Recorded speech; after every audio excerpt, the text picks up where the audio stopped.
नमः शिवाय, ओम नमः शिवाय, ओम नमः शिवाय। ओम भूर्भुवः स्वः तत्सवितुर्वरेण्यं भर्गो देवस्य धीमहि धियो यो न प्रचोदयात्। ओम भूर्भुवः स्वः तत्सवितुर्वरेण्यं भर्गो देवस्य धीमहि धियो यो न प्रचोदयात्।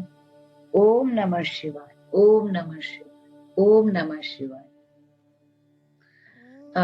आज की कथा हम आरंभ करने जा रहे हैं कि देवताओं का रुद्र के पास जाकर अपना दुख निवेदन करना, रुद्र द्वारा उन्हें आश्वासन और चित्ररथ को शंखचूड़ के पास भेजना, चित्ररथ के लौटने पर रुद्र का गणों, पुत्रों और भद्रकाली सहित युद्ध के लिए प्रस्थान, उधर शंखचूड़ का सेना सहित पुष्प भद्रा के तट पर पड़ाव डालना तथा दानवराज के दूत और शिव की बातचीत। कथा आरंभ करते हैं। सनत कुमार जी कहते हैं, मुने, तदंतर जो अत्यंत दीनता को प्राप्त हो गए थे, उन ब्रह्मा और विष्णु का वचन सुनकर शिवजी मुस्कुराए और मेघ गर्जना के समान गंभीर वाणी में बोले। और शिवजी क्या बोलते हैं कि हे हरे, हे ब्राह्मण, तुम लोग शंखचूड़ द्वारा उत्पन्न हुए भय को सर्वथा त्याग दो, निस्संदेह तुम्हारा कल्याण होगा। मैं शंखचूड़ का सारा वृतांत यथार्थ रूप से जानता हूँ। यह पूर्व जन्म में एक गोप था। अब संगत जी, यहाँ से हमारी जो है बहुत ही खूबसूरत कथा होने जा रही है कि पूर्व जन्म में एक गोप था जो ऐश्वर्यशाली भगवान श्री कृष्ण का भक्त था, जिसका नाम सुदामा था। वही सुदामा राधा जी के शाप से शंखचूड़ नामक दानवराज होकर उत्पन्न हुआ था। यह परम धर्मज्ञ और देवताओं से द्रोह करने वाला है। यह दुर्बुद्धिवश अपने उत्कृष्ट बल के भरोसे संपूर्ण देवगणों को कलेश दे रहा है। अब तुम लोग प्रेम पूर्वक मेरी बात सुनो और देवों को आनंदित करने के लिए शीघ्र ही कैलाशवासी रुद्र के पास जाओ। वह रुद्र रूप मेरा ही उत्तम पूर्ण रूप है। मैं ही देव कार्य की सिद्धि के हेतु पृथक स्वरूप धारण करके वहां पर प्रकट हुआ हूँ। वह मेरा रूप ऐश्वर्यशाली तथा परिपूर्णतम है। अरे, इसलिए मैं भक्तों के वशीभूत होकर कैलाश पर्वत पर सदा निवास करता हूँ। तदंतर कैलाश पहुंचकर देवताओं ने भगवान महेश की स्तुति की और अंत में कहा, महेशान, आप तो कृपा के आकर हैं, दीनों का उद्धार करना तो आपका बाना ही है। हे प्रभु, दानवराज शंखचूड़ का वध करके इंद्र को उसके भय से मुक्त कर दीजिए और देवों को इस विपत्ति से उबारिए। तब भक्त वत्सल शंभु देवताओं की इस प्रार्थना को सुनकर हंसे और मेघ गर्जन की सी गंभीर वाणी में बोले। अब श्री शंकर ने कहा, हे हरे, हे ब्राह्मण, हे देवगण, तुम लोग अपने अपने स्थान को लौट जाओ। मैं निश्चय ही सैनिकों सहित शंखचूड़ का वध कर डालूंगा। इसमें तनिक भी जो है शक नहीं है। तो भगवान शंकर जो है संगत जी आश्वासन दिलाते हैं कि वो लोग अपने घर लौट जाएं, वे अपना कार्य जो है कर देंगे। सनत कुमार जी कहते हैं, व्यास जी, महेश्वर की उस अमृत स्त्रावी वचन को सुनकर सारे के सारे देवताओं को परमानंद की प्राप्ति हो जाती है। उस समय उन्होंने समझ लिया कि अब दानव शंखचूड़ मरा हुआ ही है। तब महेश्वर के चरणों में प्रणिपात करके विष्णु वैकुंठ को और ब्रह्मा सत्य लोक को चले गए। संपूर्ण देवता भी अपने अपने स्थान को प्रस्थित हुए। इधर उन महारुद्र ने, जो परमेश्वर दुष्टों के लिए काल रूप और सतपुरुषों की गति है, देवताओं की इच्छा से अपने मन में शंखचूड़ के वध का निश्चय किया। तब उन्होंने प्रसन्नता पूर्वक अपने प्रेमी गंधर्वराज चित्ररथ को दूत बनाकर शीघ्र ही शंखचूड़ के पास भेजा। चित्ररथ ने वहां जाकर शंखचूड़ को खूब समझाया, परंतु उसने बिना युद्ध किए देवताओं को राज्य लौटाना स्वीकार नहीं किया और कहा कि मैंने ऐसा दृढ़ निश्चय कर लिया है कि महेश्वर के साथ युद्ध किए बिना ना तो मैं राज्य वापस करूंगा और ना ही अधिकारियों को लौटाऊंगा। तो कल्याणकर्ता रुद्र के पास लौट जा और मेरी कही हुई बात यथार्थ रूप से उनसे जाकर कह दे। वे जैसा उचित समझेंगे वैसा ही करेंगे। तू व्यर्थ बकवास मत कर। सनत कुमार जी कहते हैं, मुनि श्रेष्ठ, यो कहे जाने पर वह शिव दूत पुष्पदंत चित्ररथ अपने स्वामी महेश्वर के पास लौट गया और उसने सारी बातें ठीक ठीक कह दी। तब उस दूत के वचन को सुनकर देवताओं के स्वामी भगवान शंकर को क्रोध आ गया। उन्होंने अपने वीरभद्र आदि गणों से कहा। रुद्र बोले, हे वीरभद्र, हे नंदिन, क्षेत्रपाल, आठों भैरव, मैं आज शीघ्र ही शंखचूड़ का वध करने के लिए निमित्त चलता हूँ। अतः मेरी आज्ञा से मेरे सभी बलशाली गण आयुधों से लैस होकर तैयार हो जाएं और अभी अभी कुमारों स्वामी कार्तिक और गणेश जी के साथ रण यात्रा करें। भद्रकाली भी अपनी सेना के साथ युद्ध के लिए प्रस्थान करें। अब सनत कुमार जी क्या कहते हैं? वे कहते हैं कि मुने, ऐसी आज्ञा देकर शिवजी अपनी सेना के साथ चल पड़े। फिर तो सभी वीरगण हर्षमग्न होकर उनके पीछे पीछे चलने लगे। किसी समय संपूर्ण सेनाओं के अध्यक्ष स्कंद और गणेश भी हर्ष से भरे हुए कवच धारण करके सशस्त्र शिवजी के निकट आ पहुंचे। फिर वीरभद्र, नंदी, महाकाल, सुभद्रक, विशालाक्ष, बाण, पिंगलाक्ष, विकंपन, विरूप, विकृति, मणिभद्र, बाष्कल, कपिल, दीर्घदृष्ट, विकार, ताम्रलोचन, कालंकर, बलिभद्र, कालजीव, कुटिचर, बलोन्मत, रणशलाघ्य, दुर्जय तथा दुर्गम आदि गण नायक जो प्रधान प्रधान सेनापति थे, वे शिवजी के साथ चले। उनके गणों की संख्या करोड़ों करोड़ थी। आठों भैरव, एकादश भयंकर रुद्र, आठों वसु, इंद्र, 12 आदित्य, अग्नि, चंद्रमा, विश्वकर्मा, दोनों अश्वनी कुमार, कुबेर, यम, निऋति, नलकूबर, वायु, वरुण, बुध, मंगल तथा अन्यान्य ग्रह, पराक्रमी कामदेव, उग्र दृष्ट, उग्र दंड, कोरठ तथा कोटब आदि ने भी शीघ्र ही महेश्वर का अनुगमन किया। स्वयं महेश्वरी देवी भद्रकाली भी 100 भुजा धारण करके शिवजी के साथ चली। वे उत्तमोत्तम रत्नों से बने हुए विमान पर आरूढ़ थीं। उनके शरीर पर लाल चंदन का अनुलेप लगा था और लाल वस्त्र उन पर शोभा पा रहे थे।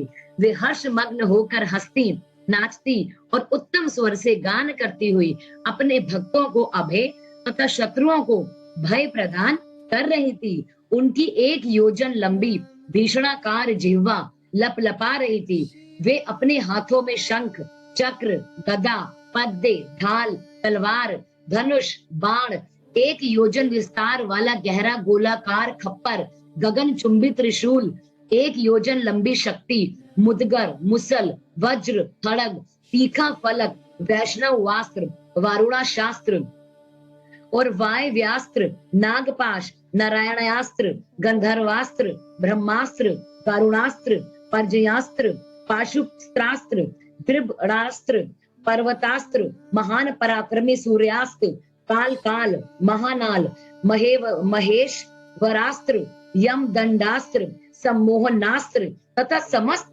समर्थ दिव्य अस्त्र और अन्यान्य सैकड़ों दिव्य अस्त्र धारण किए हुए थे। करोड़ों योगनियां तथा डाकिनियां उनके साथ थी।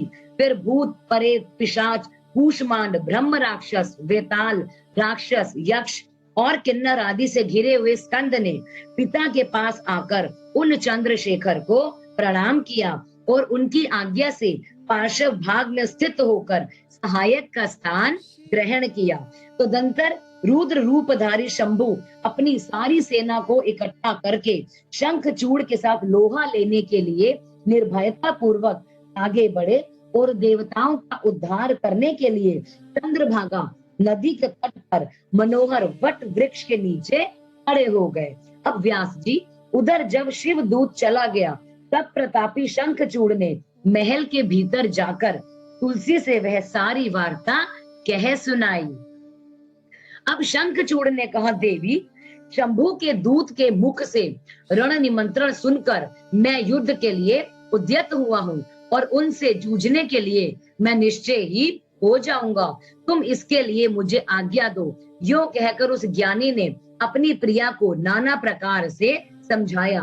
फिर ब्रह्म मुहूर्त में उठकर प्रातः कृत्य समाप्त किया और पहले नित्य कर्म पूरा करके बहुत सा दान दिया। तत्पश्चात अपने पुत्र को संपूर्ण दानवों के राज्य पर अभिषेक करके उसे अपनी भार्या, राज्य और सारी संपत्ति समर्पित कर दी। पुनः जब उसकी प्रिया तुलसी रोती हुई उसकी रण यात्रा का निषेध करने लगी, तब राजा शंखचूड़ ने नाना प्रकार की कथाएं कहकर उसे ढाढ़स बंधाया। तदंतर उस समादृत दानवराज ने कवच धारण करके युद्ध करने के लिए उद्यत हो अपने वीर सेनापति को बुलाकर उसे आदेश देते हुए कहा। शंखचूड़ बोला, सेनापति, मेरे सभी वीर जो संपूर्ण कार्यों में कुशल और समर में शोभा पाने वाले हैं, आज कवच धारण करके युद्ध के लिए प्रस्थान करे। शूर वीर दानवों और दैत्यों की 86 टुकड़ियां तथा बलशाली कंकों की निर्भीक सेनाएं अस्त्र शस्त्र से सुसज्जित होकर नगर से बाहर निकले। करोड़ों प्रकार से पराक्रम प्रकट करने वाले जो असुरों के 50 कुल हैं, वे भी देवों के पक्षपाती शंभू से युद्ध करने के लिए प्रस्थित हों।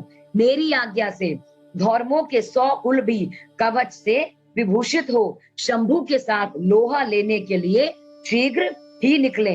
कालकेयों, मौर्यों, दोहर्दों तथा कालकों को भी मेरी यह आज्ञा सुना दो कि वे रुद्र के साथ संग्राम युद्ध करने के लिए रण सामग्री से सुसज्जित हो जाएं। अब सनक कुमार जी कहते हैं, मुने सेनापति को यो आदेश देकर असुरों का राजा महाबली दानवेंद्र शंखचूड़ सहस्त्रों प्रकार की बहुत बड़ी सेनाओं से घिरा हुआ नगर से बाहर निकला।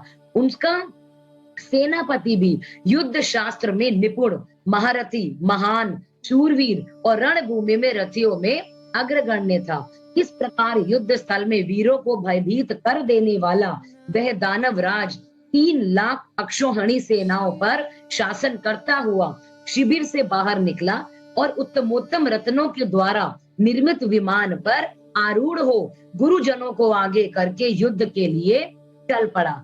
आगे बढ़ने पर वह पुष्प भद्रा नदी के तट पर सिद्धाश्रम में जा पहुंचा। वहां एक मनोहर वट वृक्ष विराजमान था। वह सिद्धि क्षेत्र सिद्धों को उत्तम सिद्धि प्रदान करने वाला था। पुण्य क्षेत्र भारत में वह कपिल का तपह स्थान कहा जाता था। वह भूभाग पश्चिम समुद्र से पूर्व, मलय पर्वत से पश्चिम, श्रीशैल से उत्तर और गंधमादन से दक्षिण था। उसकी चौड़ाई 5 योजन और लंबाई 500 योजन थी। भारत के उस भाग में उत्तम पुण्य प्रदान करने वाली तथा शुद्ध स्फटिक के समान स्वच्छ जल से परिपूर्ण पुष्प भद्रा और सरस्वती नाम की 2 रमणीय नदियां बहती थी। सदा सौभाग्य से संयुक्त रहने वाली लवण सागर की प्रिय भार्या पुष्प भद्रा सरस्वती के साथ हिमालय से निकली है और गोमंत पर्वत को बाएं करके पश्चिम समुद्र में जाकर मिल गई है। वहां पहुंचकर शंखचूड़ ने शिवजी की सेना को देखा। मुने, उसने पहले शिवजी के पास एक दानवेश्वर को दूत के रूप में भेजा। उसने शिवजी से युद्ध ना करने के लिए कहा और शिवजी ने उसे देवताओं का राज्य लौटा देने की बात की। अंत में महेश्वर ने कहा, दूत, हम किसी का पक्ष नहीं लेते, क्योंकि हम तो कभी स्वतंत्र रहते ही नहीं, सदा भक्तों के अधीन रहते हैं और उनकी इच्छा से उन्हीं का कार्य करते हैं। देखो, पूर्व काल में ब्रह्मा की प्रार्थना से पहले पहल प्रलय समुद्र में श्री हरि और दैत्य श्रेष्ठ मधु कैटम्ब का भी युद्ध हुआ था। पुनः भक्तों के हितकारी उन्हीं श्री विष्णु ने देवताओं के प्रार्थना करने पर प्रहलाद के कारण हिरण्यकशिपु का वध किया गया था। तुमने यह भी सुना होगा कि पहले जो मैंने त्रिपुरों के साथ युद्ध करके उन्हें भस्म कर डाला था, वह भी देवों की प्रार्थना पर ही हुआ था।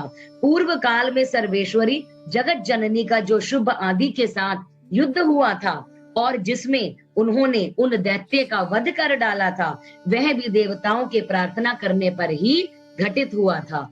वे भी सभी देवगण आज भी ब्रह्मा के शरणापन्न हुए थे। तब वे उन देवताओं और श्री हरि के साथ मेरी शरण में आए थे।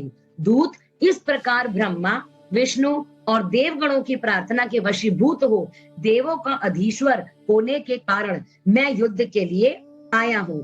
तुम भी तो महात्मा श्री कृष्ण के श्रेष्ठ पार्षद हो। अब तक जो जो दैत्य मारे गए हैं उनमें से कोई भी तुम्हारी समानता नहीं कर सकता।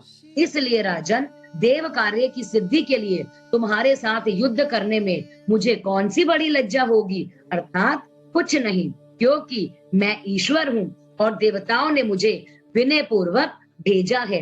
अतः तुम जाओ और शंखचूड़ से मेरी बात कह दो, वह जैसा उचित समझेगा वैसा करेगा। मुझे तो देवताओं का कार्य करना ही है। यो कहकर कल्याण करता महेश्वर चुप हो गए। तब शंखचूड़ का वह दूत उठा और उसके पास चल दिया। आगे की कथा इस प्रकार है। अब देवताओं और दानव का युद्ध, शंखचूड़ के साथ वीरभद्र का संग्राम, पुनः उसके साथ भद्रकाली का भयंकर युद्ध होना, आकाशवाणी सुनकर निवृत्त होना, शिवजी का शंखचूड़ के साथ युद्ध और आकाशवाणी सुनकर युद्ध से निवृत्त हो विष्णु को प्रेरित करना, विष्णु द्वारा शंखचूड़ के कवच और तुलसी के क्षील का अपहरण, फिर रुद्र के हाथों त्रिशूल द्वारा शंखचूड़ का वध, शंख की उत्पत्ति का कथन। अब सनत कुमार जी कहते हैं, महर्षि, जब उस दूत ने शंखचूड़ के पास जाकर विस्तार पूर्वक शिवजी का वचन कह सुनाया तथा तत्वतः उनके यथार्थ निश्चय को भी प्रकट किया, तब उसे सुनकर प्रतापी दानवराज शंखचूड़ ने भी परम प्रसन्नता पूर्वक युद्ध को ही अंगीकार कर दिया। तब तो वह तुरंत ही मंत्रियों के साथ रथ पर जा बैठा और उसने अपनी सेना को शंकर के साथ युद्ध करने के लिए आदेश दे दिया। इधर अखिलेश्वर शिवजी ने तत्काल ही अपनी सेना को तथा देवों को आगे बढ़ने की आज्ञा दी और स्वयं भी लीलावश युद्ध के लिए सन्नद्ध हो गए। फिर तो शीघ्र ही युद्ध आरंभ हो गया। उस समय नाना प्रकार के रणवाद्य बजने लगे, वीरों के शब्द और कोलाहल चारों ओर गूंज उठे। मुने, इस प्रकार देवताओं और दानवों का परस्पर युद्ध होने लगा। उस समय वे दोनों सेनाएं धर्म पूर्वक जूझने लगी। स्वयं महेंद्र वृष पर्वा के साथ लड़ने लगे और वह प्रचित्ति के साथ सूर्य का धर्म युद्ध होने लगा। विष्णु दंभ के साथ भीष्म संग्राम करने लगे।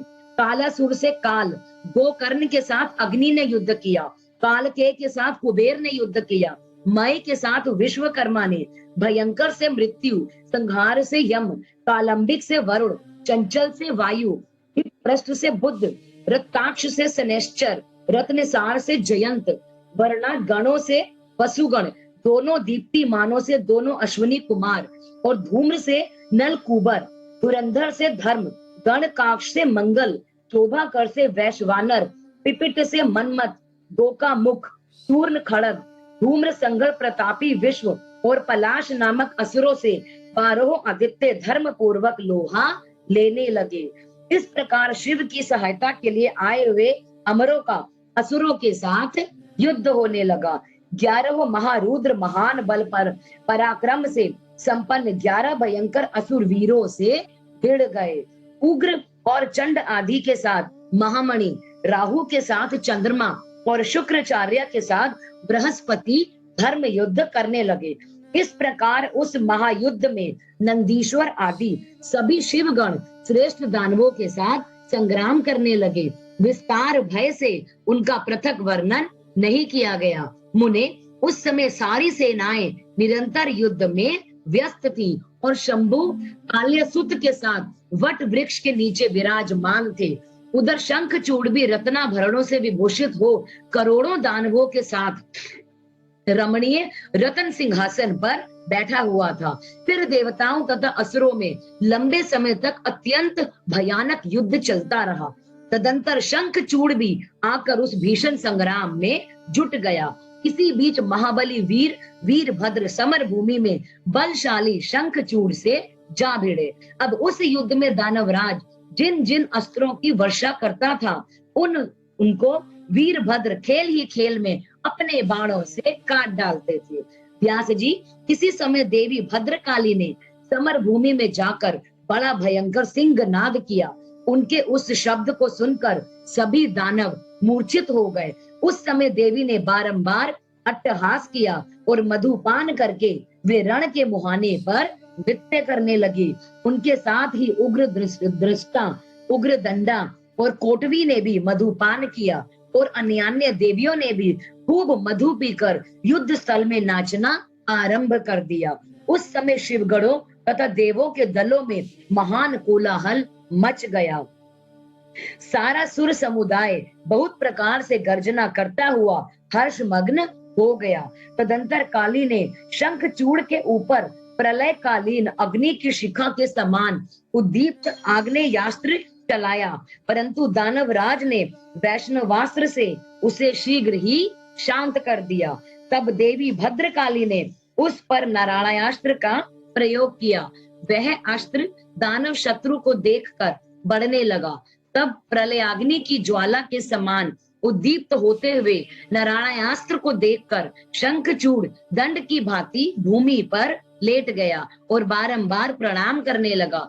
तब उस दानव को नम्र हुआ देखकर वह अस्त्र निवृत्त हो गया। तत्पश्चात देवी ने उस पर मंत्र पूर्वक ब्रह्मास्त्र छोड़ा। उस अस्त्र को प्रज्वलित होता हुआ देखकर दानवराज ने भूमि पर खड़े होकर उसे प्रणाम किया और ब्रह्मास्त्र से भी उसका निवारण कर दिया।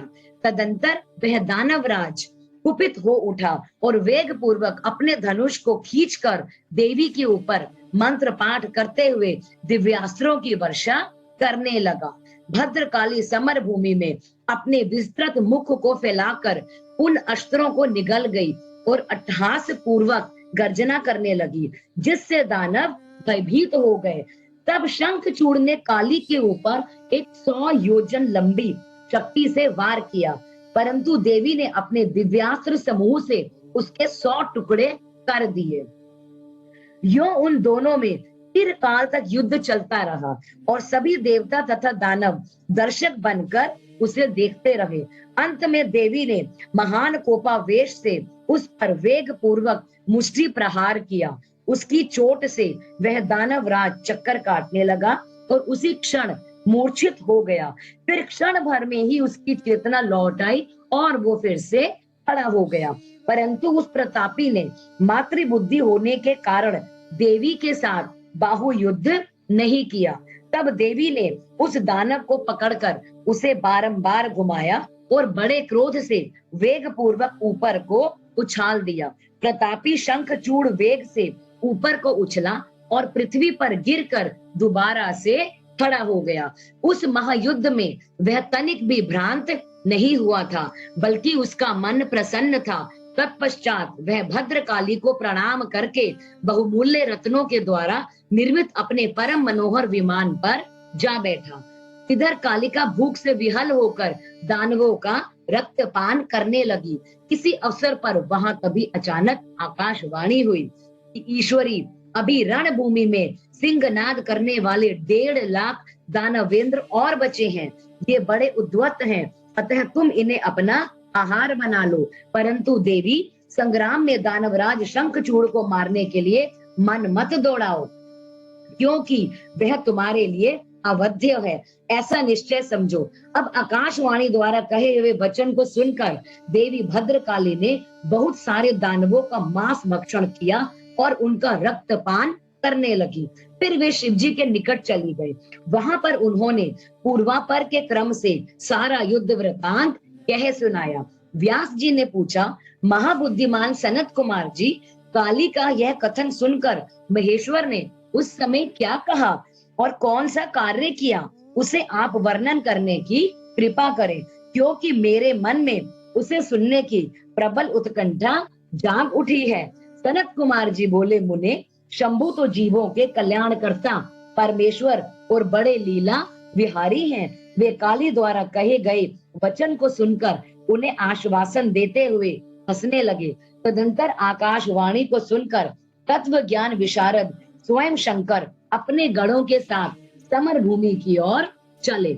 उस समय वे महावृषभ नंदीश्वर पर सवार थे और उन्हीं के समान पराक्रमी वीरभद्र, भैरव और क्षेत्रपाल आदि उनके साथ थे। रणभूमि में पहुंचकर महेश्वर ने वीर रूप धारण किया। उस समय उन रुद्र की बड़ी शोभा हो रही थी और वे मूर्तिवान जो है काल से ही दिख रहे थे। तब शंखचूड़ की दृष्टि शिवजी पर पड़ी।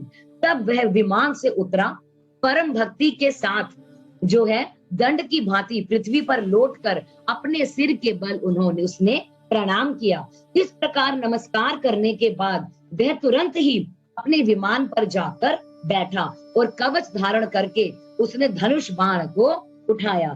फिर तो दोनों ओर से बाणों की झड़ी लग गई। जो व्यर्थ ही बाण वर्षा करने वाले शिव और शंखचूड़ का वह उग्र युद्ध सैकड़ों वर्षों तक चलता रहा।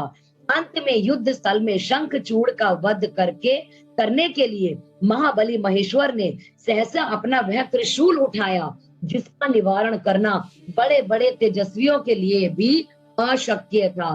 तब तत्काल ही उसका निषेध करने के लिए यो आकाशवाणी हुई कि हे शंकर, मेरी प्रार्थना सुनिए और इस समय इस त्रिशूल को मत चलाइए। तीस यद्यपि आप क्षण मात्र में पूरे ब्रह्मांड का विनाश करने में हमेशा समर्थ हैं, फिर इस अकेले दानव शंखचूड़ की तो बात ही क्या है। तथापि आप स्वामी के द्वारा देव मर्यादा का विनाश नहीं होना चाहिए और महादेव आप उस देव मर्यादा को सुनिए और उसे सत्य एवं सफल बनाइए। वह देव मर्यादा यह है कि जब तक इस शंखचूड़ के हाथ में श्री हरि का परम उग्र कवच वर्तमान रहेगा और इसकी पवित्रता पत्नी तुलसी का सतीत्व अखंडित रहेगा, तब तक इस पर जरा और मृत्यु अपना प्रभाव नहीं डाल सकेंगे। अतः जगदीश्वर शंकर ब्रह्मा के इस वचन को सत्य कीजिए। तब सतपुरुषों के आश्रय स्वरूप शिवजी ने उस आकाशवाणी को सुना, तथास्तु कहकर उसे स्वीकार कर लिया और विष्णु को उस कार्य के लिए प्रेरित किया।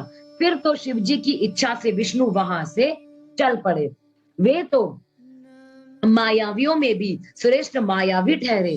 अतः उन्होंने एक वृद्ध ब्राह्मण का वेश धारण किया और शंखचूड़ के निकट जाकर उससे यूं कहा। वृद्ध ब्राह्मण बोले, दानवेंद्र, इस समय मैं याचक होकर तुम्हारे पास आया हूँ, तुम मुझे भिक्षा दे दो। दीन वत्सल, अभी मैं अपने मनोरथ को प्रकट नहीं करूंगा। जब तुम देना स्वीकार कर लोगे तब पीछे मैं उसे बताऊंगा और तब तुम उसे पूर्ण करना। ब्राह्मण की बात सुनकर राजेंद्र शंखचूड़ का मुख और नेत्र प्रसन्नता से खिल उठे। जब उसने ओम कहकर उसे स्वीकार कर लिया, तब ब्राह्मण ने छल पूर्वक कहा कि मैं तुम्हारा कवच चाहता हूँ। यह सुनकर ऐश्वर्यशाली दानवराज शंखचूड़ ने, जो ब्राह्मण भक्त और सत्यवादी था, वह दिव्य कवच जो उसके प्राणों के समान था ब्राह्मण को दे दिया और इस प्रकार श्री हरि ने माया के द्वारा उससे वह कवच ले लिया और फिर शंखचूड़ का रूप धारण करके वो तुलसी के पास जा पहुंचे। वहां जाकर सबके आत्मा एवं तुलसी के नित्य स्वामी श्री हरि ने शंखचूड़ रूप से उसके क्षील का हरण कर लिया।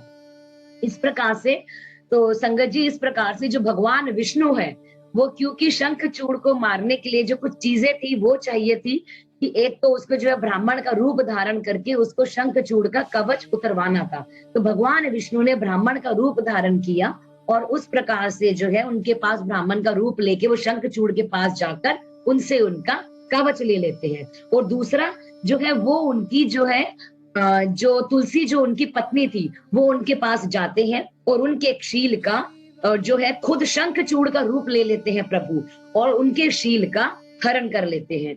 इसी समय विष्णु भगवान ने शंभु से अपनी सारी बात कह सुनाई। तब शिवजी ने शंखचूड़ के वध के निमित्त अपना उद्युक्त त्रिशूल हाथ में लिया, क्योंकि वो जो दोनों चीजें जो आकाशवाणी के द्वारा बोली गई थी कि शंखचूड़ का वध कब होगा, वो भगवान हरि जो है वो पूरा कर चुके थे। अब परमात्मा शंकर का वह विजय नामक त्रिशूल अपनी उत्कृष्ट प्रभा बिखेर रहा था। उससे सारी दिशाएं, पृथ्वी और आकाश प्रकाशित हो उठे। वह मध्याह्नकालीन करोड़ों सूर्यों तथा प्रलयाग्नि की शिखा के समान चमकीला था। उसका निवारण करना असंभव था। वह दुर्धुष, कभी व्यर्थ ना होने वाला और शत्रुओं का संहारक था। वह तेजों का अत्यंत उग्र समूह, संपूर्ण शस्त्रास्त्रों का सहायक, भयंकर और सारे देवताओं तथा असुरों के लिए दुस्सह था। वह एक ही स्थान पर ऐसा दमक रहा था कि मानो लीला का आश्रय लेकर संपूर्ण ब्रह्मांड का संहार करने के लिए उद्यत हो। उसकी लंबाई 1000 धनुष और चौड़ाई 100 हाथ थी। उस जीव ब्रह्म स्वरूप शूल का किसी के द्वारा निर्माण नहीं हुआ था। उसका रूप नित्य था, आकाश में चक्कर काटता था। वह त्रिशूल शिवजी की आज्ञा से शंखचूड़ के ऊपर गिरा और उसने उसी क्षण उसे राख की ढेरी बना दिया। विप्र महेश्वर का वह शूल मन के समान वेगशाली था। वह शीघ्र ही अपना कार्य पूरा करके शंकर के पास आ पहुंचा और फिर आकाश मार्ग से चला गया। उस समय स्वर्ग में दुंदुभियां बजने लगी, गंधर्व और किन्नर गान करने लगे, देवों और मुनियों ने स्तुति करना आरंभ किया और अप्सराएं नृत्य करने लगी। शिवजी के ऊपर लगातार पुष्पों की वर्षा होने लगी। अब ब्रह्मा, विष्णु, इंद्र आदि देवता तथा मुनिगण उनकी प्रशंसा करने लगे। दानवराज शंखचूड़ भी शिवजी की कृपा से शाप मुक्त हो गया और उसे उसके पूर्व श्री कृष्ण पार्षद रूप की प्राप्ति हो गई। अब शंखचूड़ की हड्डियों से शंख जाति का प्रादुर्भाव हुआ। जिस शंख का जल शंकर के अतिरिक्त समस्त देवताओं के लिए प्रशस्त माना जाता है, महामुने श्री हरि और लक्ष्मी को तथा उनके संबंधियों को भी शंख का जल विशेष रूप से अत्यंत प्रिय है, किंतु शिव के लिए नहीं। इस प्रकार शंखचूड़ को मारकर शंकर उमा, स्कंद और गणों के साथ प्रसन्नता पूर्वक नंदीश्वर पर सवार हो शिवलोक को चले गए और भगवान विष्णु ने वैकुंठ के लिए प्रस्थान किया और देवगण परमानंद मग्न हो अपने अपने लोक को चले गए। उस समय जगत में चारों ओर परम शांति छा गई थी। सबको निर्विघ्न रूप से सुख मिलने लगा। आकाश निर्मल हो गया और सारी पृथ्वी पर उत्तम उत्तम मंगल कार्य होने लगे। मुने, इस प्रकार मैंने तुमसे महेश के जिस चरित्र का वर्णन किया है, वह आनंददायक, सर्वदुखहारी, लक्ष्मीप्रद और संपूर्ण कामनाओं को पूरा करने वाला है। अब जिस प्रकार से हमने जाना संगत जी की, हमने जाना कि जो भगवान शिव के द्वारा किस प्रकार से जो है शंखचूड़ का वध होता है, और आगे की कथा जो है हम कल कंटिन्यू करेंगे। तो आज के लिए जो है हम इतना ही करते हैं। तो अभी मैं आप सबसे जो है आज्ञा चाहूंगी कि, और सबसे पहले हम ईश्वर का शुक्राना करना चाहेंगे कि जिन्होंने हमें इतना जो है सुंदर सौभाग्य दिया कि हम इस शिव पुराण को पढ़ रहे हैं। ओ